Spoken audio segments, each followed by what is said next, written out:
So you've got a massive platform. You have a vision that is a spectrum of just daily open sourced conversation. And they can conduct their lives, their business, their commerce, whatever they can do on your platform. That's a pretty big vision. But in the middle should be advertising opportunity. That sounds like a great opportunity. I can talk about my brand, I can get my customers to communicate, and then they could also buy stuff.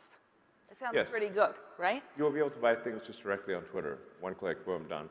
But they need to feel that there is an opportunity for them to influence what you're building, that vision. What we're doing here, whether it's me trying to push and prod you on your tweets.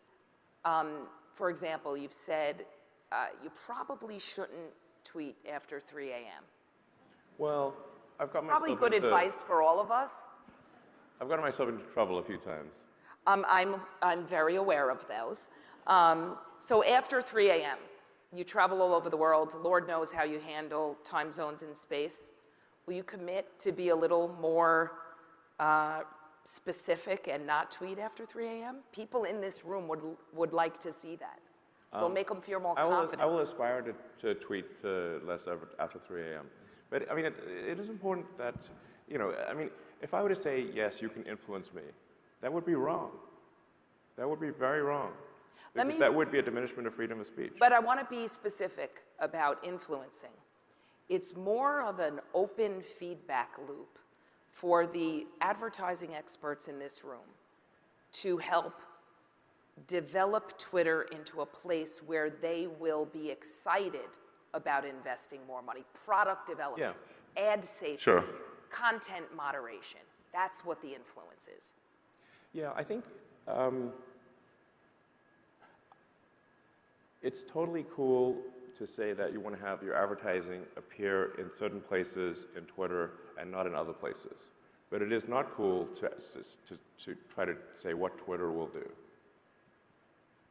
And if that means losing advertising dollars, we lose it. But freedom of speech is paramount.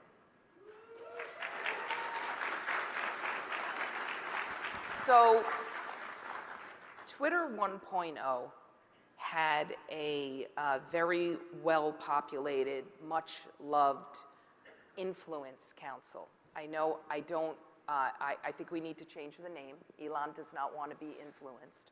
But it was really a recurring feedback loop from your key stakeholders, your advertisers, where they had recurring access or would have recurring access to you.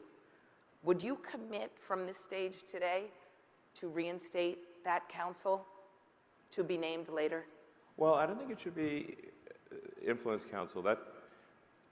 And you have to say, I would be wary of that creating a backlash among the public, because if the public thinks that their views are being determined by a small number of CMOs in America, they will be I think, upset about that.